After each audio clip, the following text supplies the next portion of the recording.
Hi, and welcome to Lightcast webinars. Really great to have you with us today.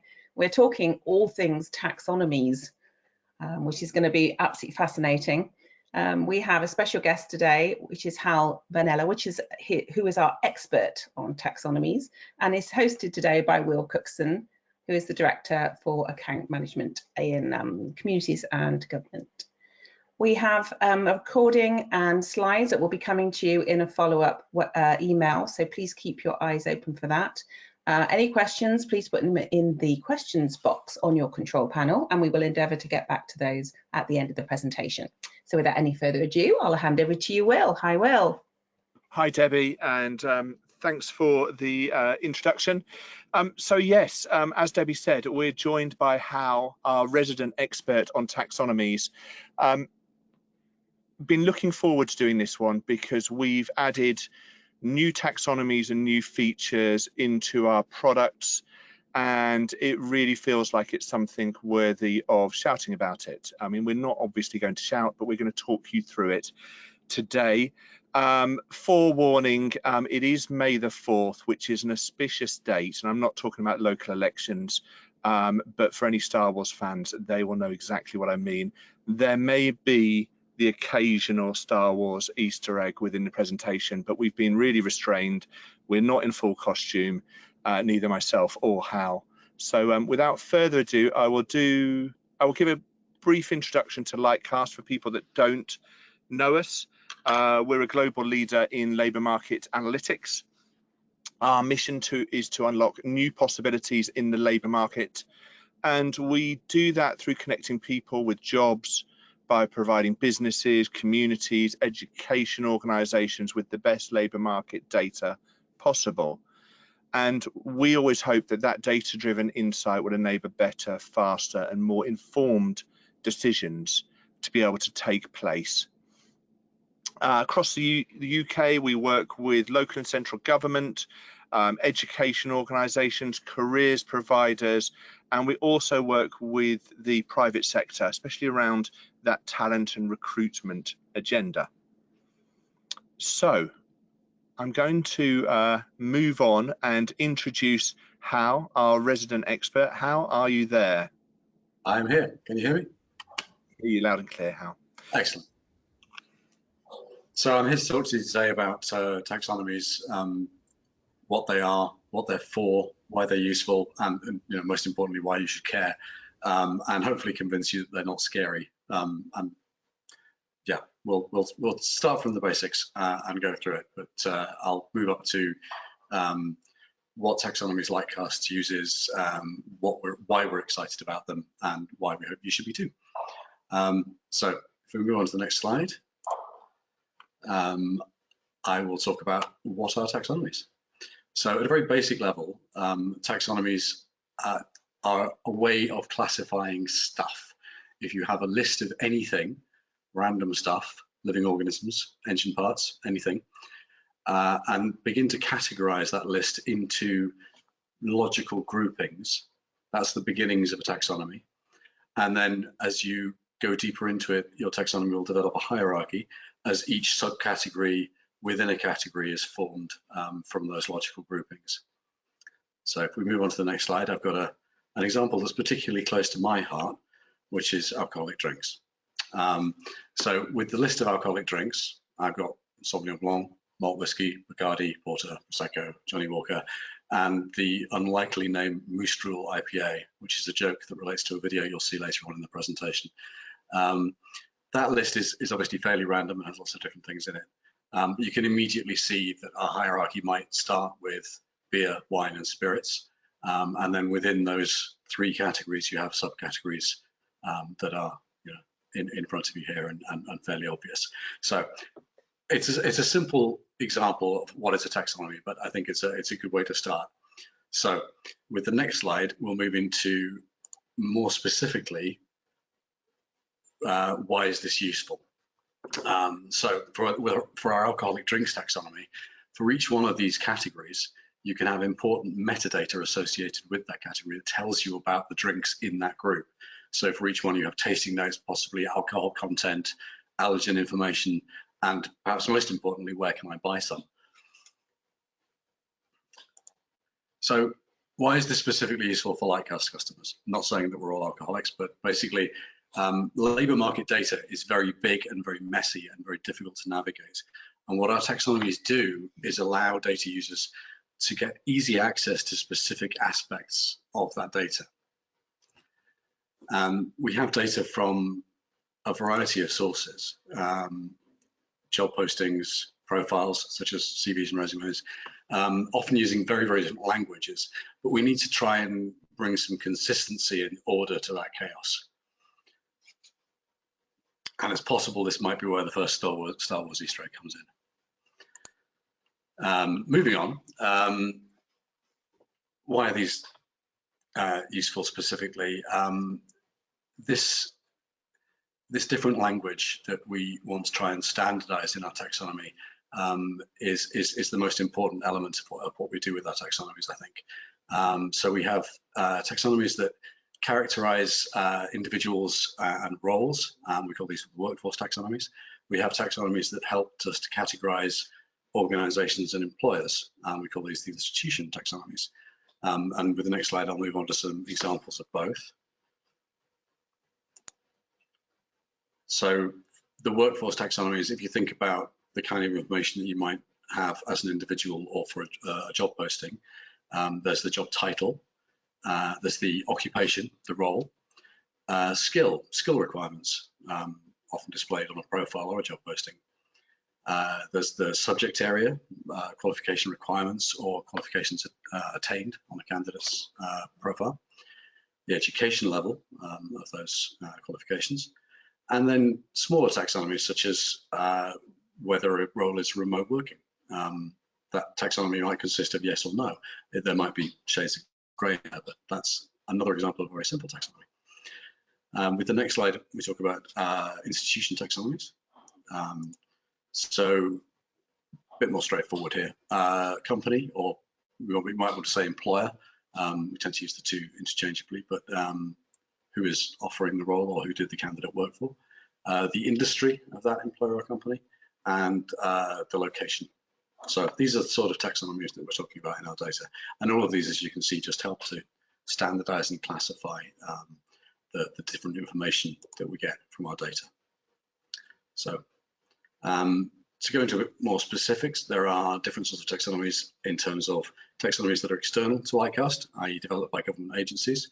The examples that I've given here in the UK, there are occupation taxonomies such as UK SOC, Standard Occupation Classification, and there is an industry taxonomy as well, again, standard industry classification, so we have UK SOC and UK SIC, both developed by government agencies such as the ONS. Then we have our internal taxonomies developed by Lightcast, and I think these are where Lightcast really adds value to labour market analysis. The two I'm going to talk about specifically today are the Lightcast Occupation Taxonomy and the Lightcast Skills Taxonomy. And these are both developed by us to be granular, responsive, accessible, and global. And I'll talk a bit about what each of those means. But with the next slide, I'm going to start talking about the occupation taxonomy. So this is the first of many pyramids in this presentation. I do like my pyramids in my slides, so I apologize in advance. But when we talk about an occupation, this describes the role of a job or profession, what the person actually does. And to divide those up, if we start at the top of the pyramid, our broad categorizations, we call them career areas. We have 27, and they align roughly with industry sectors. So the example I pulled out here is information technology. We subdivide those 27 career areas into occupation groups. There's 180 plus of those. So within information technology, the example I pulled out is software development, network and systems engineering. And you can see that those are just slightly more granular groups within the career areas. And then the level down on the pyramid is occupation, which is the level that I think most people who are familiar with working with UK SOC would be comfortable with. It's equivalent. We have 780 occupations within the taxonomy. The examples I pulled out, again, within the same group are mobile applications developer and software developers, that kind of thing. But then Different to UK SOC, we further subdivide into specialised occupation, and we have 1,900 of those and counting. Examples I've given here are Android developer and iOS developer, and these are very, very specialised occupations. To talk a bit more about what these levels actually mean, I mentioned that the career areas align roughly with industry sectors. The occupation groups are clusters of occupations that share similar skills and role requirements. We tend to regard them as different fields or disciplines. For the analysis of data, the reason they're useful is they enable you to add many similar occupations in one go to analyze at once. And for things like career pathway analysis, we would consider that moves within an occupation group are easier than moving from one group to another. The occupation levels, as I say, people working with UK SOC will be most familiar with these. They're roles that require a distinct mix of knowledge, skills, and abilities, and they're divided and categorized for the sake of convenient labour market analysis. They align fairly easily with government taxonomies, and they're at about at the level of undergraduate degree programs. They're useful for career aspirations associated with people entering the workforce for the first time. That's the sort of level we're pitching them at.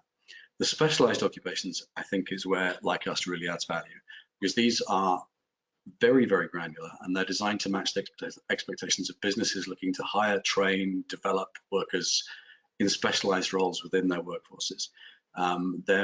In terms of career pathways, they're more for people who want to advance within an occupation that they're already working in.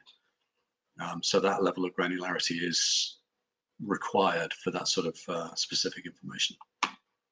So if we move on to the next slide, I'll just sort of quickly call out, you can see the red text. This is an example of how one specific specialised occupation works its way up the pyramid. So at the bottom, you've got the Android developers there, that together with iOS developers are mobile application developers. Together with network and systems engineering, they form the occupation group of software development, all of which fits within the career area of information technology. So that's just how the pyramid fits together. And you can immediately see that any specific occupation, specialised occupation, fits into that hierarchy, and you can see where they fit in the rest of the workforce. So for each of these concepts, we have that important metadata, the allergen information and where to buy them from the alcohol taxonomy. With the occupation taxonomy, our metadata is a bit more involved. We have a description for each one. We have an indication of the training requirements that might be required for each occupation.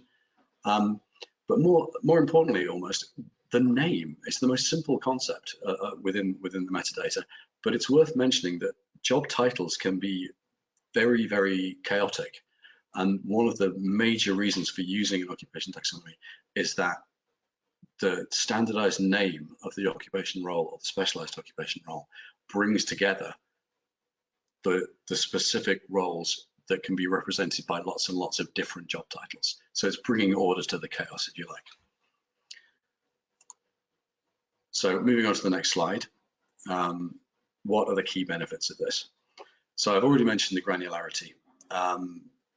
The Lightcast Occupation Taxonomy provides this extra level of granularity, which I think is vital for robust analysis of specific roles and real life situations. People who use government taxonomies are sometimes frustrated that the groupings are too general and don't provide enough detail. So with the next point, the specificity of our taxonomy gets to the nub of that problem. So regardless of the sort of various different job titles, we can be very specific about roles and what they require. The Lightcast Occupation Taxonomy is responsive. Government taxonomies are frequently only ever updated every 10 years, so there can be a lag time. The emergence of new occupations isn't necessarily represented in the government taxonomy until they update every 10 years. We do want the Lightcast Occupation Taxonomy to be useful and responsive. That's not to say that it's going to change every week, because we also want it to be useful for people doing longitudinal work. So there's a sort of happy middle ground to be gained there. The other advantage of the Lightcast Occupation Taxonomy is that in an increasingly global economy, we are now going to be working with a global taxonomy. So you'll be able to make apples to apples comparisons across geographies and across borders, which with local taxonomies is often not possible. Moving on to the next slide, I will talk a little bit about the skills taxonomy, which is the other sort of major value add within Lightcast taxonomy data. So thinking about, I managed to resist a pyramid in this one, but basically thinking about that top level of the pyramid, our skills taxonomy, which has, I think 31,000 skills in it at the moment. We divide the skills into skill categories. There are 32 skills categories. They align roughly with career areas in the previous taxonomy I was showing you and those industry sectors. So again, I've pulled out the example of information technology so you can see how it works.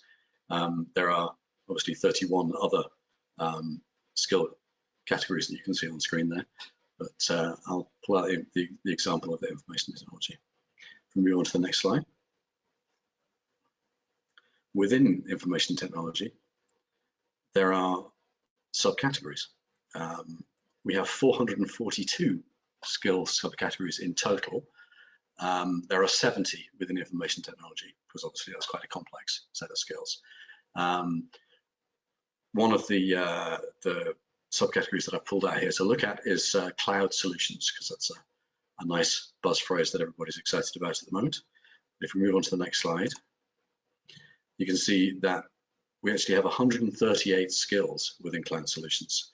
The ones that you see on screen are just the ones that begin with A. So you can immediately see, if you want to examine cloud solutions as a concept, it's much, much easier to have the skill subcategory of cloud solutions to add in one go, rather than having to know each and every one of these 138 skills that are relevant to cloud solutions. I think you'd be hard pushed to memorize those even if you were an expert, which I'm not. So it's very, very useful for analysts to be able to have that aggregation when they need it. Equally, if you want to look at a specific skill, those are there as well. So, as I say, we have 31,000 skills in the taxonomy. That can be a bit overwhelming. It's really useful to be able to look at it with these aggregations. So moving on to the metadata, for each of our skill concepts, where there is one, we have a Wikipedia link and a description, so that people can examine what the skills actually are. For each concept, there's a skill type, so we've divided them between common skills, which you might also think of as baseline or transferable skills, or whether it's a specialized skill. And then we have certifications in there as well, certificates as another subdivision of skill. We've also pulled out software skills as a specific label because it's fairly frequently people want to analyze that specific subcategory of skills. So that's just another metadata tag that we have on our skills taxonomy. So with the next slide, the key benefits, they look very, very similar to the previous slide about the key benefits of the occupation taxonomy. Again, very granular. The specific information you can glean from a job posting or a resume as employers try and distinguish the role that they're looking to fill, or candidates try and distinguish themselves, they go into very, very specific detail. So it's very easy to see new and emerging exciting skills coming out of that data set. So we like to be responsive as well. The Lightcast Skills Taxonomy is updated every 2 weeks, which is not a problem for longitudinal analysis, because what we're doing is basically adding skills to a theoretically infinite pot. They don't break analysis, all of the previous skills are still there. It just makes sure that we're keeping track of emerging skills.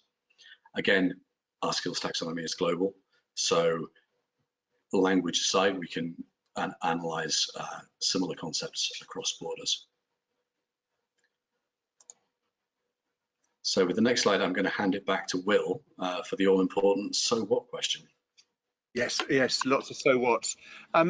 Thanks, Hal. It's really nice description of taxonomies. I think you've reduced any fear levels. You've managed to get one Star Wars reference in there, not too many. Also, the alcoholic drinks, I think, is something that people will relate to. What I wanted to do here was just think about this in terms of where I feel they will add value based on conversations that I've been having with customers. And some of those predate the existence of these taxonomies. Generally speaking, we've always looked at providing the most granular view based on the data that we have to describe the labour market. And that in itself does have a value. What I think is really interesting with both of these taxonomies is it allows the user to think about what level they want to go in at and in order to describe the labour market, and it might be skills, it might be occupations. One point that's worth mentioning is that we're able to do that because this has been built from the ground up. As you saw when Hal was describing the way in which we capture skills at that most granular level, we're talking about billions, and occupations, we're talking about billions of data points. And then we're building up this hierarchy on top, the pyramid on top. That's quite different to structural data for industries and occupations, which comes from samples and to a greater extent is top down, and it has that lag that we've described.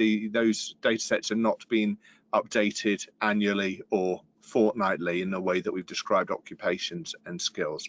So it gives that ability to be able to pick the level of analysis that is right for your particular use case or particular audience, and that might be very different. I've talked to customers that are thinking more about careers, information, advice and guidance, and they are very interested in being able to show career areas, for example, and then also be able to get into the detail of occupations. But it might well be that specialised occupations is too much information for their audience. It's useful and reassuring to know it's there, but ultimately the right level would probably be career areas and occupations.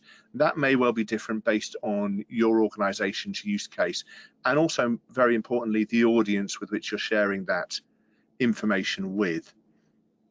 The other exciting thing is being able to map the relationship between skills and occupations using skill subcategories or categories and occupations at those various levels within the taxonomy, and then being able to overlay that with location to see how occupations or skills cluster around particular geographies, and also that link between skills, occupations and salaries, I should say.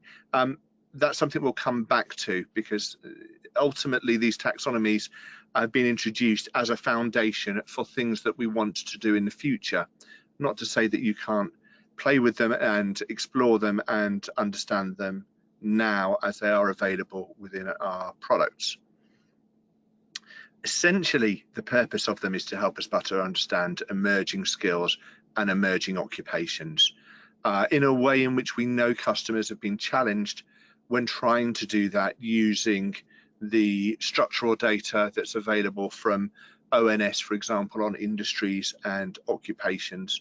The way in which we can describe occupations and capture emerging occupations and then link that back to see which skills are becoming more frequently associated with job postings is really exciting. Right. Hal, I think I've led us up to what's coming soon. So what's coming soon, Hal? Yeah, I think you made the point already that we regard our taxonomies as a foundation to all of this exciting stuff that we're building. Essentially, another nice pyramid for you to look at, folks. But the stuff that's coming soon that we're particularly excited about, we have built similarity models to help us analyse the labour market data in the first place, but also how the taxonomies relate to each other. And they're enabling us to do quite clever things with career pathways, which I'll talk about briefly, and also the bit that I'm most excited about, which is the defining, distinguishing and necessary skills for a given occupation. So I'm going to talk a little bit about these, which will be coming soon to a Lightcast product near you. The next slide. So talking about career pathways, this is a nice little diagram that I think now that everyone in the world knows what coronavirus looks like, we probably should think about redesigning it. Now I look at it again. But essentially, this is the thought of how similar are different occupations from each other, and occupations that are very similar would be very easy to transition between. And if they're similar but involve a higher salary because of a few additional skills, then that is a valid career pathway and a legitimate step that you might want to take on a career ladder.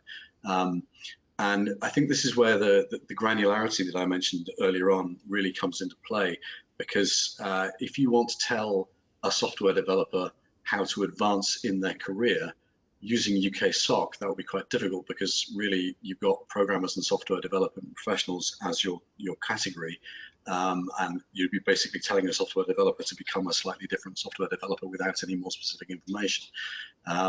With specialized occupations, there are around 60 specialized occupations just within that category of software development.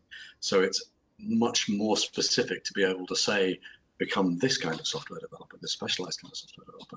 And we can look at the specific skills that are involved in making that leap.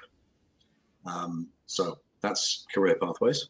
If we move on to the next slide, just talking a little bit about how we regard career pathways. You can look at them from two sides. There's obviously that instructions on making the leap, the next step jobs, but you can also regard them as a way of locating sources of talent, because you can think, if you think about the previous step, those are feeder jobs that feed into a role that you might be looking to fill. So the career pathway transitions are useful from both sides of that equation. Go on to the next slide. I shall talk a little bit about defining, distinguishing, and necessary skills with another pyramid, because I do like my pyramids. So these are skills that are commonly associated with particular occupations. The distinct buckets are distinguishing, defining, and necessary. And with the next slide, I will tell you what that is. So distinguishing skills, if you move on to the next slide, please, Will. Sorry, thanks. Distinguishing skills at the top of the pyramid. Actually, what I'll do is I'll start at the bottom of the pyramid for this one. So the bottom of the pyramid here is the Lightcast Skills Taxonomy, which, as we've said, is the foundation for this exciting stuff. We move on to the next rung, so the next step up of the pyramid, which is the necessary skills.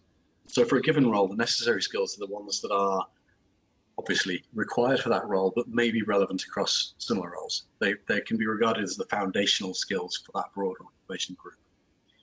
Next up is the defining skills, which are the specialized skills that represent the day-to-day tasks and responsibilities of that specific role.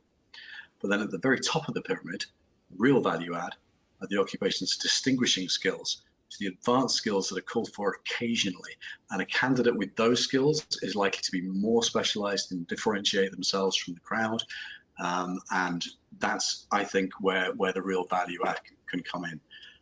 With the next slide, I've got an example. So looking at the role of data scientist, our necessary skills are the ones that appear very, very high recall, but low concentration specifically on data scientists. So these skills are general requirements for going into an occupation around data science or that sort of role. So we're looking at advanced analytics, data modeling, data visualization, big data, statistical analysis, all very necessary to be a data scientist, but equally some of those are quite useful being a taxonomy manager. Next up the pyramid, we have the defining skills for a data scientist. These are far more specific to that role. So we're looking at algorithms, Python, artificial neural networks, TensorFlow, predictive modeling, natural language processing. Someone who knows data scientists would look at that list and think, yeah, I'm looking at a data scientist. At the top of the pyramid, our distinguishing skills are the ones that are highly concentrated specifically within the data science occupation, but probably at quite low recall. These are the skills that they really set someone apart. And coincidentally, they're also the ones that I have absolutely no idea what they are. So we're looking at Databricks Keras, not even sure if I'm pronouncing that correctly, computer vision, and Amazon Web Services SageMaker. So those are distinguishing skills that a candidate for a data scientist job would really set themselves apart from the crowd. And I think the way I like to think about these, and I've got this in the black bar at the bottom of the slide, these DDN, distinguishing, defining, and necessary skills, are the DNA of the role, which is a phrase that I particularly like because I got my start in molecular biology. So it's good, close to my heart.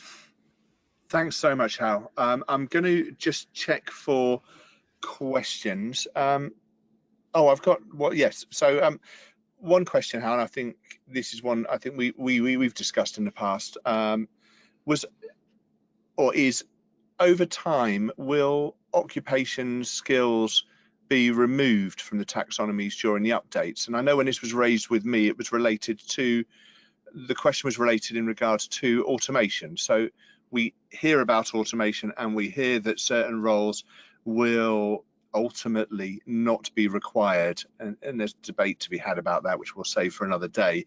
But I think the question really is and it ties in with that longitudinal analysis point that you made, will occupations and skills be removed from the taxonomies when those updates take place? I'll deal with the two separately. Occupations first. I think it's worth noting that even if a role becomes less important in the current economy, if we're looking at historical data, they will still exist in the historical data. So we want to be able to categorize them. That said, if an occupation becomes significantly less important, so that the recall will start to go down, less important is a terrible phrase. I'll have to rethink that one. Anyway, you know what I mean. As the recall goes down, it's possible that what we do is merge that occupation into a broader category.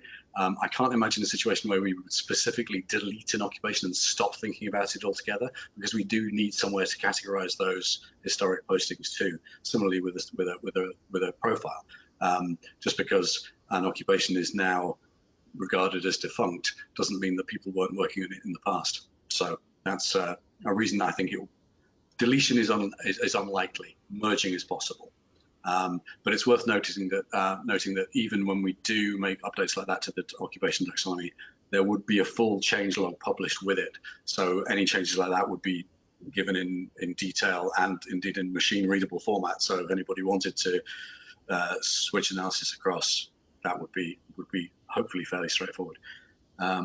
Moving on to skills, I think there is more chance of a skill being deleted from taxonomy, because I can see that that's the kind of thing that if a skill is really genuinely no longer in use, a software product that hasn't been published for 30 years or something, I can see that would be, we do occasionally delete skills like that we've just seen zero recall for the last 10 years.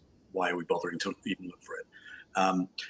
Although I will put a note of caution in here, because I don't like deleting things from taxonomies. And the reason I always give, the example I always give is the skill of radar, which until like, I don't know, 5 or 10 years ago was effectively dead in the water because it was not in demand as a skill. Radar is one of the fundamental skills involved in autonomous vehicles and is now in demand again. If we deleted that from the taxonomy, we would have ended up looking stupid. So there's good reasons for not deleting. So short answer, I don't like deleting stuff. I'm not ruling it out. Occupations, probably merge rather than delete. Skills, very cautiously, we might delete things that we haven't seen recall for in 10 years, but I don't like it. Okay. That's I think that should be reassuring to anyone using the taxonomies for analysis. A couple of questions here. One is related to, are there any plans to include measures of automation to the taxonomy? I'm assuming the occupations taxonomy. Worth pointing out, being our resident expert on our analyst product, that we do have an automation metric mapped across to SOC at a 4-digit level. I'll take away that question in regards to whether there is intention to put an automation classification or the automation metric alongside lot, and at what level. I don't know if you've got anything to add to that, Hal. I know we're thinking about it. The metric that we have in products at the moment is based on some research that came out of Oxford a number of years ago, and I do believe it could be improved on. I think if we want to extend it to the Lightcast Occupation Taxonomy, I think we'd probably want to look at building our own and making something possibly even better. But yeah, it is something we've been thinking about. This is breaking news, Hal. I'm not promising anything. The other question I had here was on, again, in regard to lot, on specific roles. Would it be possible to filter for junior, mid, senior, manager level roles within each taxonomy, like a keyword to include or exclude? Now, I don't know how easy or complex that is. I think this is primarily thinking about the status that an occupation has within an organisation, but I'm not 100% on that. That's my two ways of looking at this. There's either metadata associated with each specialised role, where we define that specialised role as being entry level, mid level, senior. To a certain extent, we can get that at the moment with the training requirements that I mentioned as metadata. The other way of looking at it is that for each posting or profile that we code to a specialised occupation, there's information at a posting level as to whether or not within that specialised occupation this role is senior, mid, or entry level.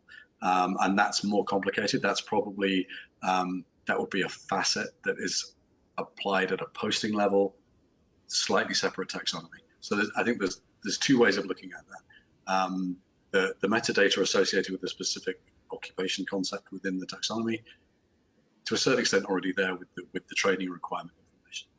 But yeah, excellent question. One more. This is well, there may be more, but this one jumped out at me anyway. And thanks everyone who's raised questions. If we haven't got to them all today within the webinar, we will come back to you on the questions you've raised. It's in regards to someone who's doing skills analysis. They've been asked to track changes across 2 time periods, i.e. a start point and an end point. And now just trying to understand whether there's a sensible time period to use that's going to be meaningful, i.e. if you were to say, I don't know, say 2 months, things might not change that much. But if you were to say 10 years, then that's probably too long a time period. And they were just after some guidance on that. It's an excellent question.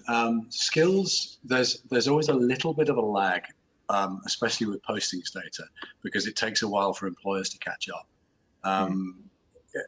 Profiles data, you tend to see new skills emerging pretty quickly, because if someone has developed that skill, they want to shout about it. Whereas employers, it takes them a while to realize what they need to ask for. So yeah, your 2-month time period would definitely be too short for postings data. I would say you probably want to look between 1 and 2 year increments, I would say, for postings data. And if we're talking about the emergence of a new skill into the labour market, i.e. when employers start asking for specific data science skills or whatever, then yeah, I think you're looking at sort of chunks of 12 months rather than 2 months. Thanks, Hal. And thanks to everyone that raised questions. Really good questions there. This is just for anyone that has access to any of the Lightcast analyst platforms, whether that's Further Education or FE Analyst or Main Analyst. Just to say that within job posting analytics reports, across all the job postings reports, you can select lot, which you can see the red arrow at the top of this pointing towards, and there's a tooltip there that explains the different levels of lot. And then you can also select skills categories, and that's where the bottom red arrow is. It's worth saying as well, you can browse. So you can browse and then select, you can see everything that's there and select the appropriate one for the report that you want to run. I would encourage people that use analysts to have a play with it and to come back to us if they have, or to me if they have any questions. There's some resources.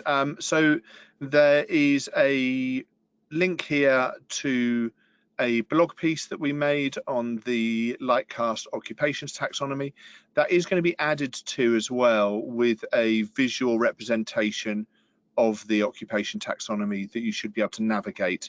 So we will definitely blog about that as soon as it is available, and it will be on our website. On the far right, we've got skills categories, which you can use this link, and that one you can navigate through through the various levels of skills categories, much in the way that Hal showed you within the presentation earlier on. And talking of Hal, in the middle here, if you want to find out, to hear some more taxonomy jokes, if you want to find out about the moose beer, the moose something, Moose Drool IPA. the Moose Drool IPA. Definitely. Yeah, do click on this. It's a really fun video which talks about taxonomies and explains taxonomies, starring Hal. And who are you joined by, Hal? One of our US colleagues. That's Abby Santos, who is the Director of Taxonomy and Classification at Lightcast. So two resident experts on either side of the pond. Just wanted to say thank you to everyone that's joined us. I was going to show the video, but I think we're slightly short on time. We'll share the link to the video to everyone that's attended. We won't keep anyone for any longer. Thanks for joining us today. Thanks, Hal, for taking the time to take us through everything to do with taxonomies. We will find a follow-up. We will have a follow-up webinar once we have some of those new products that Hal was trailing as we came towards the end of the presentation. And finally, it just leaves me to say, may the 4th be with you. Thanks all. Thank you.